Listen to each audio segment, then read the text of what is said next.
showing up, trying to commandeer and show all the licks. We've got all the licks. We can get there. We'll eventually get there. But almost the first and most important thing is to listen to each other and how we're going to make the most music together for the longevity of the rest of the concert, right? And so just trying to relate it to the context that all of us are going to step into that exact same scenario for the rest of your lives in every single scenario where, unless you're only playing in one symphony and you only play in that one hall and you know exactly how that goes. This has got nothing to do with music. You go into a business meeting and you commandeer a business meeting and you take over and you suck all the energy out of the room, that's not listening. Right. Why could we play? I played with no amp. Could you hear the bass just fine? Yes. Who do you have to thank for that? Because my tendonitis is screaming. So it wasn't me playing really loud.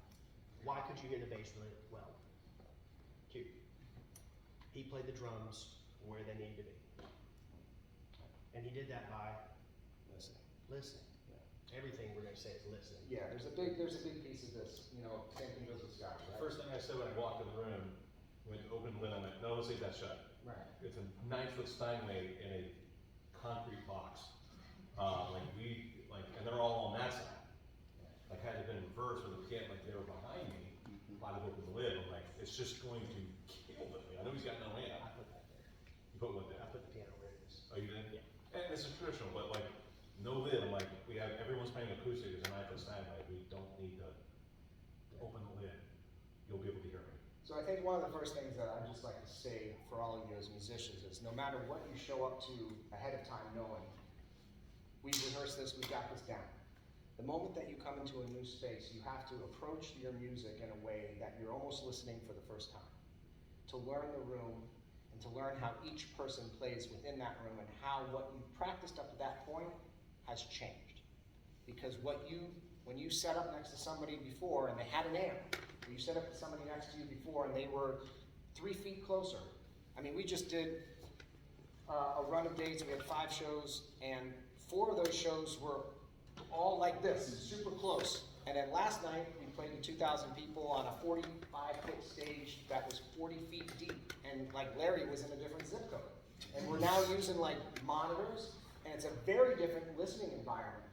And the energy changes, everything changes, and you still got to put the show on. So I think before we even get into like the meat and potatoes of like talking about some real specifics, to me, I think one of the things that just struck me immediately as we started playing was how much we were all attuned to each other to learn the room, learn how to play the time and the space in the room, play up to each other and understanding what could overpower, what needs to be kind of the cap.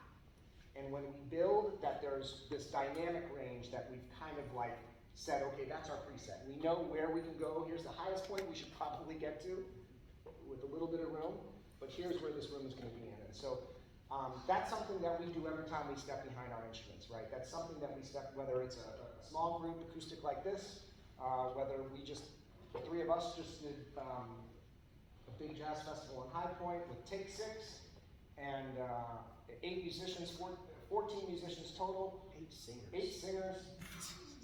Take 6 is a 6-piece vocal ensemble. Yeah, so 2 more on top. 2 on top of that. We had to 3 chordal instruments. 3 chordal instruments, vibes, B3, and piano. And guitar. And guitar.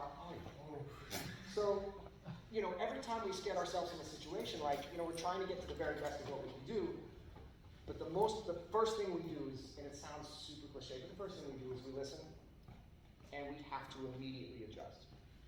And I think one of the things that we're working on all the time is working on our facility, execution, right? We're talking like, how do we play more accurately? How do we play more dynamically? How do we play where we can count on what our hands and fingers, we need them to do?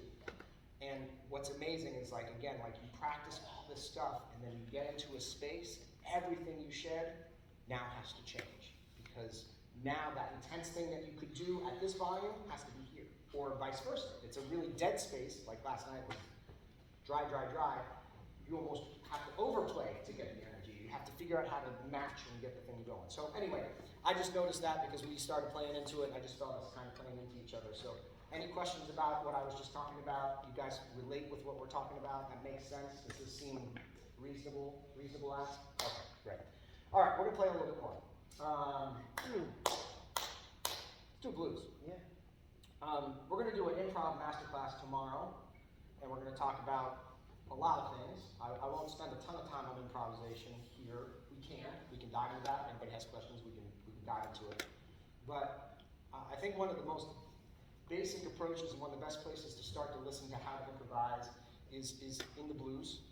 And there are a lot of things that we can talk about as far as scales and getting into the mechanics of what you should be studying and learning harmony and things like that. But I think when we come back to it all, the root of this music is the blues, and being able to tell a story with a sense of meaning versus just the sense of ability. Because improvisation inherently by jazz musicians tends to be overshadowed by a lot of notes and a lot of facility.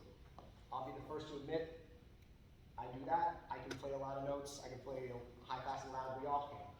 But where it all roots from and where it has to start and where like the inspiration for what we're talking about really comes from the blues and the sound of this melody that you're saying or you're communicating that has deep meaning. A meaning of conveying a story of something that is pretty heavy. And from there, we grow from the blues and we start to get to improvisation. We start to get a lot of different styles of jazz improvisation, or improvisation in general, bebop, all kinds of terms of what we can call it. But to me, if you want to learn how to say something meaningful, it's usually coming from a place of deep emotional meaning. And that often, for many of us, as we grow older, is the blues. So one of the things I love about Scott in his piano playing, we were talking the other day about like some of his biggest influences, and we started naming all these piano players, and Scott is actually an incredible B3 player. B3 Hammond organ, excuse me. And there's just so much inherent blues in that vocabulary on that instrument that he seems to transcend that sound on the piano, and that works its way into all these other places. But people are always saying, man, what's his influence? I was like, man, he plays the blues on that instrument, and that transcends through all these different styles and all these different influences. But whatever it is, where does it all kind of stem from? It's the blues, and I think that's what we arrived at that conversation the other day. Right? So we're going to play blues and kind of try to convey the idea behind the difference between a song that we just played, which was a little bit more kind of had what I would say some predictability to its openness and closedness, kind of phrases that seem to come to it started, middle, and ending, versus the blues, which is a little bit more, it's a 12-bar form, and it's all about kind of the energy and the journey of the story. So, playing the blues? Yeah. Give me a key and B flat.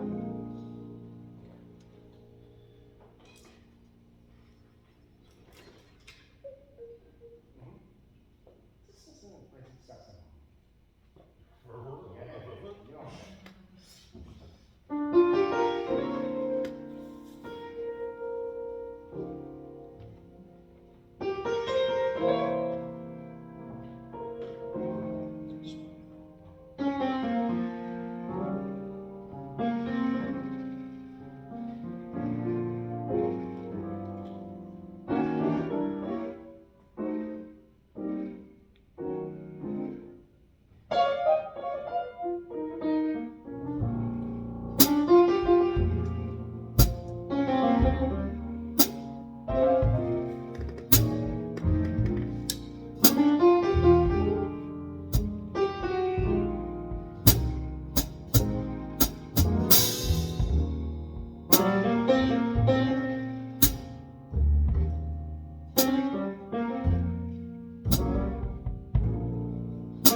Yeah.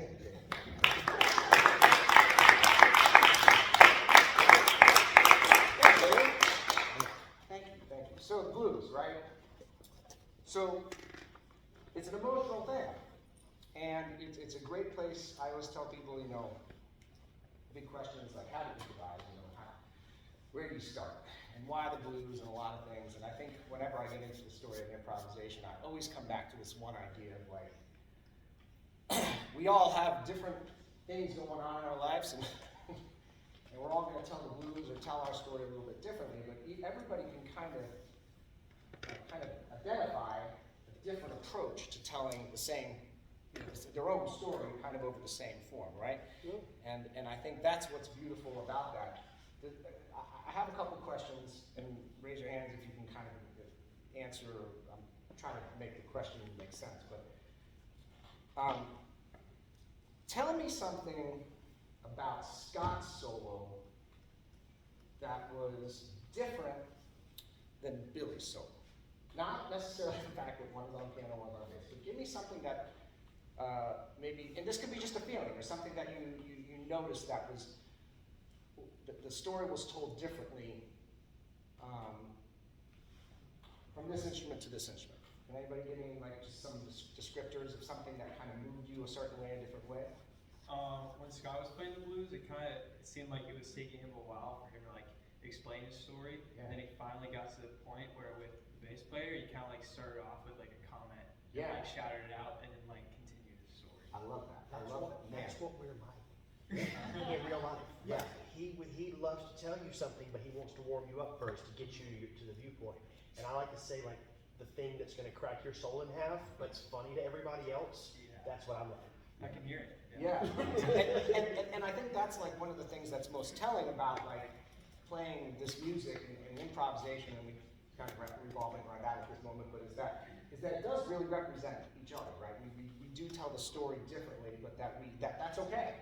There isn't just one way to play the blues. There isn't just one way to play improvisation. It's really about who you are and how your personality kind of describes that. I mean, Yeah. you know, Well, also, like, you notice, like, I don't know if, he just said, let's play blues. Right. right. So, like that's like, basically, what I interpreted from that is like, hey, we're all hungry, make us something to eat. Right. And I had to like, all right, let's, you know. So it was like I was making, you know, and from the very first thing, like with percussion, I was like, I established I kind of invented a melody, right? The first, you know, like very blues melody is identifiable, but that melody established the flavor of what was going to be done. It established a time feel.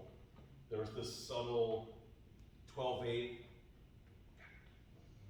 right? Even though we're kind of playing the slow 4, the way I phrased it, there was we could apply 12/8. I left some places for people to have a dialogue about where we would go rhythmically, where we could go harmonically. So kind of like setting a table and like look at like one indication of like, all right, what's on the cover? What can we make without stressing everybody out? Right, and kind of forcing the agenda. I think one of the nice things, you know, like comparatively to like material that's in front of you as a chart, like, you know, we're gonna read it down top to bottom, everybody play exactly their part. The dynamic of a kind of a conversation like this is like, I heard Scott talking about, I'll get you, I promise. I heard, yes, go ahead. I feel like the way the piano kind of strayed up, like it was not good for you. And I was that because I have to go practice the blues on 1 hour a day, Yeah. and it gets really good. Okay. The difference between improvisation and the blues, you're gonna get it together like with your both hands. Cause like you're gonna get it together with both hands. Yeah, that's true, that is true. And here's the thing that I don't know if y'all noticed, but you bring up a very important point. Scott had a kind of this ostinato motif in one hand, and it held this level of tension, right? That tension, so you know what that blues was about? That blues was about, I've been working on my house for 3 months, in the basement, cleaning up closets, cleaning up a kitchen, and I'm sick and tired of doing What? But that tension was I could hear you with that laser level. And I could hear you then going, it's still not plumb with the wall. Well, that was, and it was like, I could hear his story. But like, Did you guys hear the laser level? could you hear the laser level? It's very subtle, very subtle. But there's an intensity that was built that was, it's a motif, right? He used that to create a level of intensity, which then he like gently handed off to Billy, who came in very assertively with his story, which is a blues, and it's mostly about the fact that the Jaguars won last night, and it's probably the only game they're going to win this season. So he was like right in there, just. But he came in completely different. But what was really beautiful was that there was a true handoff. Yeah, it was a true definitely handoff. a true handoff. What did somebody tell me? What did Q do that was kind of unique during this bass solo? Did anybody notice what he did that was kind of unique? That's using his hands. Is that allowed? Yeah. Oh yeah. It doesn't have to be brushes. Doesn't have to be, it could be sticks too. Yeah, it doesn't have to be anything. Yeah, as long as the key is, if the bass is playing a solo, then the bass should be mostly the loudest instrument. Mhm. Whatever you got to do to make that happen. Yeah, and not lose time. See, we're moving into time. See what I'm doing? I'm slowly edging into the time. Okay, what was something interesting about my solo? I feel like when it peaked a lot, but then it didn't take long for you to die back down, and like, then the tune was over. Yeah. Okay, I like that. Okay, there was something I did. I tried to do something that I tell students that they can do when they improvise. Yeah. I was going to say you kind of stayed on one sentence for a really long time. Yeah, and even more specific, but you're on it. It's like 2 or 3 minutes. Yeah, I only really played my solo with a couple little inflections because I was starting to lose my mind. But the idea that I could still tell a story with just 2 notes, right? And it was still compelling. And so, how do you? And so that's him driving the bus for 6 hours yesterday. So he has to go straight. And he loses his mind. That's when all the people like pull out in front of him and slow down. Yeah, they mostly drive Priuses, but that's okay. And like I was thinking, I was like, okay, like he's done all this harmonically, he's done this kind of lead, and I was like, well, I'm going to do something. I'm going to kind of build. I want to build it, and something I always tell people, like with improvisation, like improvisation is not just about notes. It can be 1 note, it can be 2 notes. It can be the entire blues scale. It can be the entire harmonic movement of all the chordal movement within those 12 bars. Or you can tell a story with 1 note, based upon intensity, based upon rhythm, based upon how softly you play it, when you play it, all these things. Like that is this big kind of umbrella of improvisation. So I was trying to say, I know I always say this when I do a master class, is improvisation can be on 1 note. Well, how does that even work? I was like, it can totally work based upon how you do it.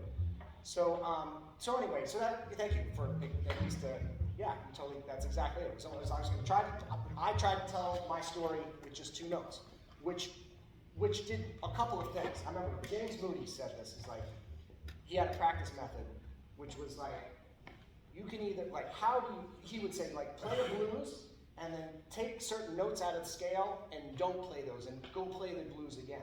And then take even more notes out, to the point where you're only left with 1 or 2 notes, and can you still tell a captivating story? And a lot of times, what's overwhelming is you see a chord change, or you see a section that says improvise, and you're like, I have all this at my disposal.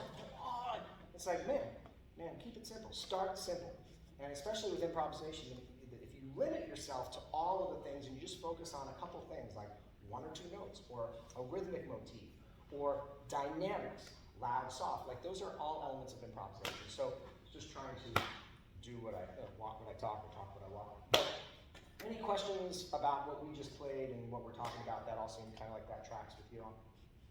Yeah, go for it. Mr. Lear, I really want to understand your approach to the drum set, because it's very different than what I see. You're very picky about what you play, and you kind of play almost like a piano player. So I was just wondering, how can I understand how you play? Do you have a certain concept when you approach the drums? Yeah, I mean, it's everything we've been talking about so far. Just trying to be musical. just kind of just going back to the initial part of the conversation concerning the dynamics of the room. How many of y'all are familiar with Brian Blade? Brian Blade. Great. Yeah, great, he's like, great drummer. in my opinion, he's the greatest in our generation, right? And I got a chance to kick it with Brian and like sit at his feet and just nerd out and ask a ton of questions. And one of the things that he told me that changed my life from a dynamic standpoint was he says, the room is your amplifier, right? So if you think like that, like, okay, because let's stop for a second, right? Electronically amplified music is a relatively new thing when you look at the span of how long human beings have been playing music on Earth.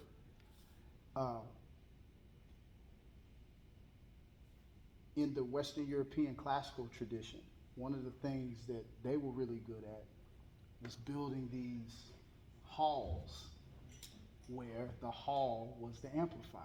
You feel me? So yeah, what Christian was saying earlier was paramount. When you go into a room, another thing that he told me was, he says you have to pay attention to where your sound is coming back to you in the room. And that kind of helps you EQ yourself, you know?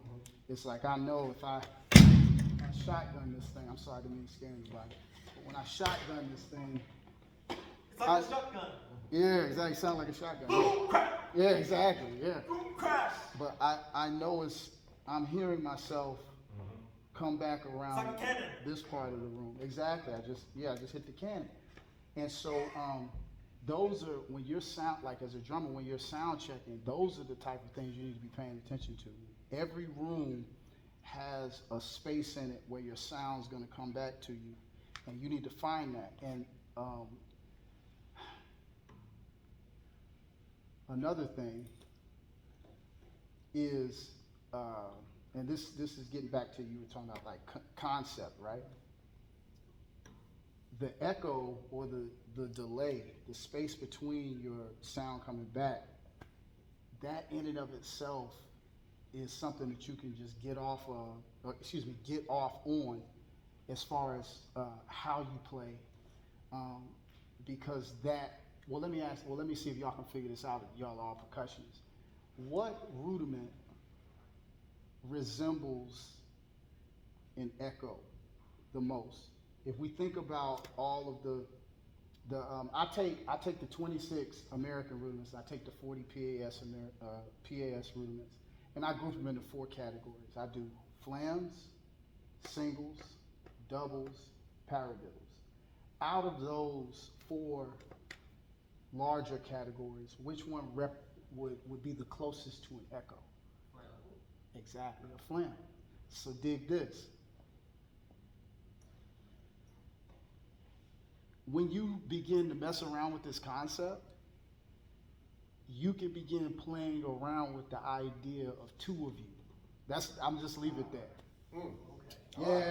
Yeah, Blade dropped that on me. I was like, oh, shucks. Like, that's everything. Yeah. So yeah, man, you know, just to get back to the initial question, it's things like that. It's just weird things like that. And I'll tell you how my daddy always tells me. He says the anointing is not taught, it's caught. Meaning that when you're around people who are wise, like I'm so blessed to be around these gentlemen, just kicking it with them, you know, for like the past few days, because what happens is, a lot of times, the thing that you need to like help you in the direction that you're going, it's not just gonna be overtly presented to you. You gotta have your antenna up, and you gotta be paying attention so that you can glean what you need. Like, I know that Christian, I'm digressing, but I'm still making my point. It's all connected. Christian's a brilliant businessman, right? And so I already know at some point over the course of this tour, I'm trying to rap with him about business. But check this out. The common sense of being around somebody like this is that it's going to emanate from them naturally. So we're riding back from South Carolina, and we stopped at Buc-ee's. And when we hop back in the bus, he starts giving all this free game about how to advertise yourself as a musician in a very unconventional way.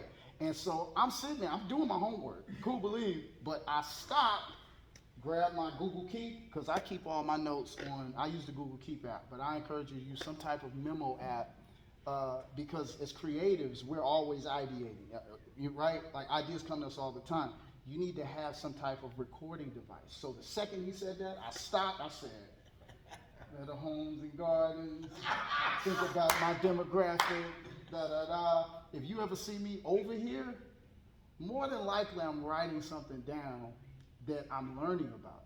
You see what I'm saying? So getting back to the concept on the drums, the majority of what I've learned over the years, man, is when I get around people that I know things that I don't know, my antenna is way up. The same way he talked about how when we first started playing the song and we were all adjusting, so our antennas are way up. You just gotta live like that, man. You gotta live like that because I feel like I'm talking. No, you're fine. You're fine. You're talking what they need to hear. Everything you're saying is. There's a principle that will really help you, especially at this formative season in your life. Y'all are what? High schoolers to undergrads, right? Yeah. Check this out. You need to get this book. It's by a cat by the name of Mike Murdoch. It's called The Law of Recognition. Now, this is connected to the blues because this guy is a pastor, right? And you've got to understand, just to go all the way down that rabbit hole really fast, it doesn't matter if it's European culture or if it's Black American culture. The roots of art music in both cultures is sacred first, before it's secular. And I think it's so apropos that we're talking about the blues because I just started my unit with my elementary school kids. I was teaching them about spirituals today. And today we were doing Venn diagrams and we were comparing and contrasting spirituals and blues, sacred music, and secular music. So I know that this is serendipitous we're having this conversation. You need to dig this book. It's called The Law of Recognition by Pastor Mike Murdoch. And what he talks about in this book is everything you need around you is hidden in a person. The key is the law of recognition so that you can recognize when what you need is screaming at you, I'm right here. Because so many people miss their destiny. So many people miss wonderful opportunities because they are meditating on it, they're ruminating about it, but they don't recognize it whenever it's around them. So that's all I got. Ooh, wow, man, that's a lot of, wow. Yeah.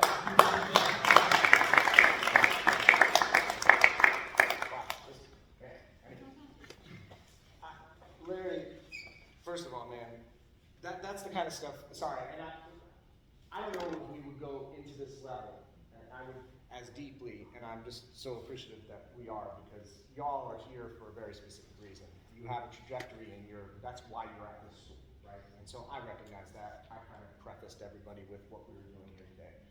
But I think at this time, we start to really focus on the facility and the playing of the instrument, but the spirit of how to make music in this world is what we're talking about, right? And I think that's the thing that if you also start to put those antennas up, you'll start to realize that there are a lot of things in front of you that you can latch onto even in the beginning here.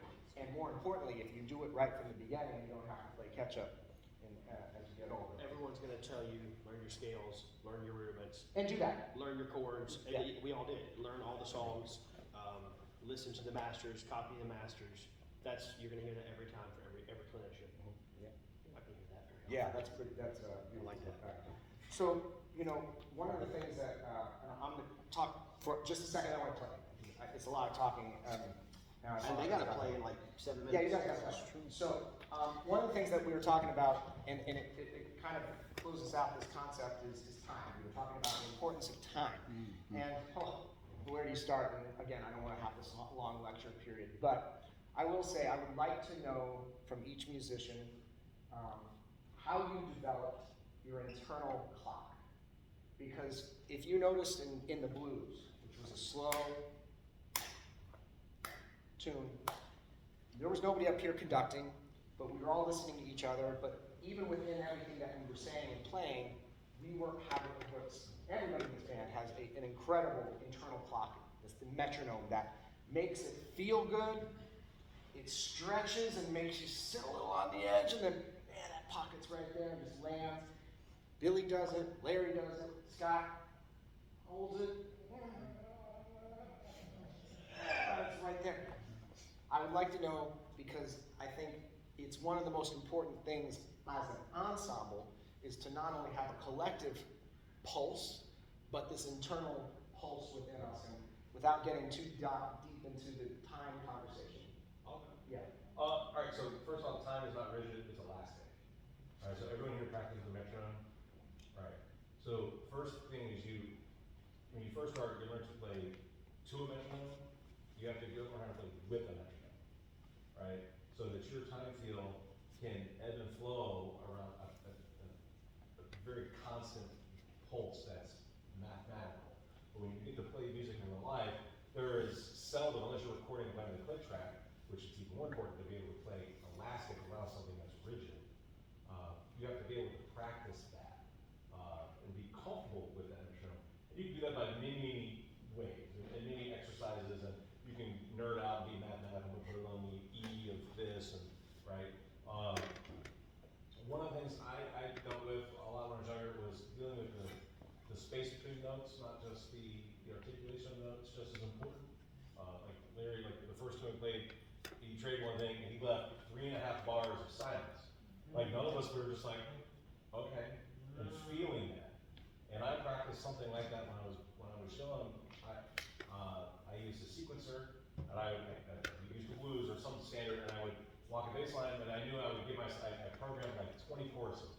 And 2 choruses were right. Four choruses a bar at a time. Right. And so I would play 2 or 3 choruses with it, and then I programmed where it would drop out for 2 bars, and I would have to keep playing and come back in mathematically. And then 4 like bars and 4 adding bars. and subtract. Adding and subtracting. And so eventually, I got to the point like there was 4 choruses where there was time going on that I couldn't hear, like mathematically, it was sequence. Like it's gonna come back in at exactly the right point, and I had to play 4 choruses and stay in time. Yeah. And like the day when it hits, you're like, okay, boom, it comes, you're like, It's a game. You made a game out of this practice. It's balancing. yeah. Exactly. And so practicing those long, uncomfortable, like I'm out here by myself, and then working that. And then first of all, because the first time you do it, you're like I'm playing something. You're like, I'm just gonna play super simple. And get to the point where you're just like just going crazy, and then still boom, and you're like, woo! Yeah, exactly. Yeah, that elation moment. But that's about practicing playing with something that's rigid and being elastic and moving in that and allowing you to breathe. I got yelled at a lot. Serious. My dad's a musician, and my brother's a drummer, and he hires to play gigs, and we'd be playing with him, and I'd be playing, whatever, and he's got a minor chord, I'm playing a major. It's minor, why are you playing a major 7? Like, there were consequences. My brother and I would rush something. He said, "You're rushing. What are you doing? You're rushing." And this isn't in the practice room. It's on stage in a restaurant. So yelling us when we're yelling us when we're rushing. And it was from the right place. It was from the right place. And I'm so grateful for it. And I went to college, and I was a 17-year-old in college, and I was immediately in the top band in Valdosta State University, South Georgia. It was really easy to be in the top band in Valdosta. And there was an old guy who was in charge, and he would yell at us and kick me out of band and failed me for a semester for like noodling. And he brought me in his office and was like, "Man, your time, man, play with the metronome." And I played with the metronome. You can't even hit it with the metronome. What are you doing up here? And then I went to University of North Florida with these guys. And Scott Giddens used to yell at me when I was 19. And the band, and I used to surf. In Florida, I had a 9.5-foot surfboard, right? This thing would catch the wave and go all the way to the beach by itself, unless you had a leash on, right? And you tie yourself to the surfboard. You fall over, the surfboard would come back. I would never wear a leash. If it was 60-degree water and 40 degrees outside and we were surfing and I fell down in a wetsuit, that board was going all the way to the beach. Yes. I had to swim. Why would I do that psychotic thing? Consequences to falling down. You don't fall down with your board. You catch your board. And it's the same thing with this. I got yelled at a lot until I figured it out. I mean, yes, practice the metronome and playing along with my favorite recordings. But mine comes from a place of fear. Man, that's heavy too. So, all right, we're gonna play a little Did I bit. talk too much? No. You guys there's a lot of wisdom in this room, and that's the thing. Like, we love talking because, like, we want to share. You can listen to great recordings, but you're gonna get the wisdom from the cats that are out there really playing. We're gonna play a little vamp section. This is just a couple of bars of one of the tunes that we play in our set. So we're doing the music of Sting and the Police. And this is just a sequence of chords, but it's a very different feel and a very different groove. And then we'll if there's any questions about that, I just want to kind of talk and exemplify, like we've been playing swing and jazz and blues and things like that. This is a very different feel, same ensemble, different listening, different techniques and things like that. We can speak that, and then I would love for you guys to play if the group is here to play, or if somebody wants to play with us, we can charge you to do that. Okay.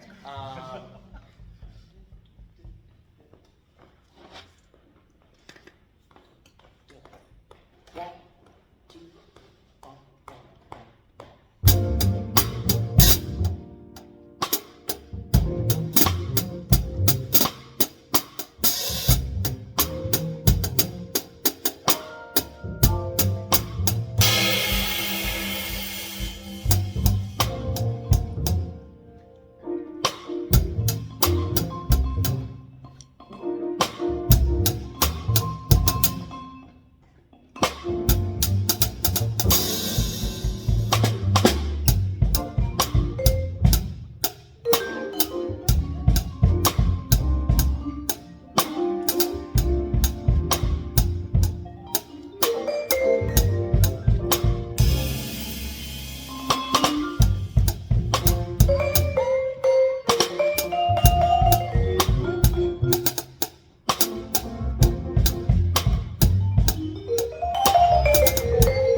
So, completely different approach than what we've done, right? So more kind of this groove pocket thing. And, you know, as a band, you know, there's a lot of ways to play a lot of different feels, and Larry will probably tell you, like, as a drummer, you gotta have a lot of different things on your hands to be able to show up to whatever the gig calls for, right? Whether it's a swinging thing, a pocket thing. I mean, you're gonna lean and gravitate towards a certain thing that's probably gonna be what you're most comfortable with, but I think one of the things that I'm always trying to find is guys, specifically in this environment, that can play anything and make it feel organic. Make it feel like that's exactly what I want. That's exactly how I want it to be played. And not feel like, what do I always say, like a rock drummer trying to play swing, or a swing drummer trying to play rock. Man, that's some sad.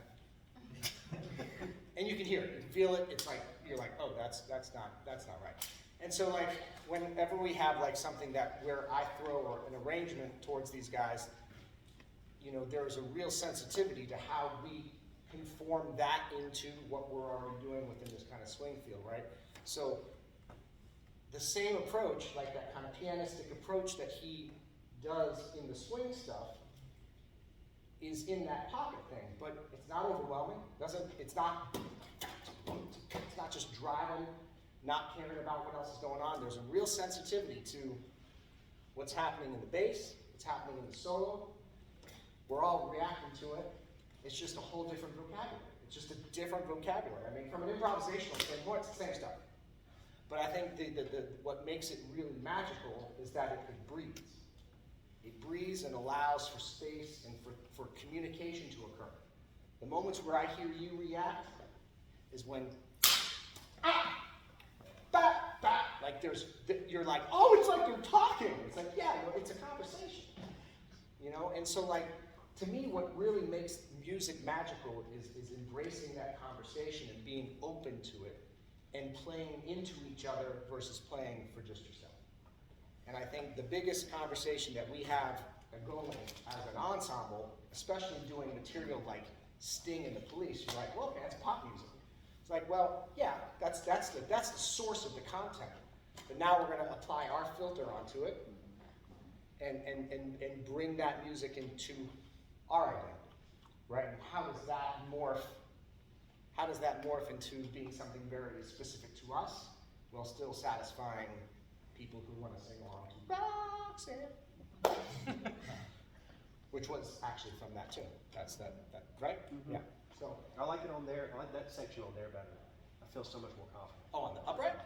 But, so here's the deal. When I play with a wedding band a lot, right? I front a wedding band and play electric bass all the time. The drummer is my mitten. The drummer's the soft hands that I get to sit in that's going to carry me through the night while I'm playing bass and singing, running PA and talking to people. Like, I can't, my time is great, but I can't be the foundation when I'm playing electric bass and singing. So I have a drummer who's going to be my soft hands. They're going to back there. There it is, baby. All night long. Here you go. I got you. But with the upright in this, Q is allowed to go to Mars as long as somebody stays home. You can't have 4 people on stage in outer space looking down at Earth with nobody at home to say, "Ooh, I got you. I'll be here. This is how you get here." Can we exemplify that? We just did. Oh, did we? Yes. No. I want to exemplify the doing it the wrong way. Yes. Because this is probably my biggest pet peeve, and this is going to hurt.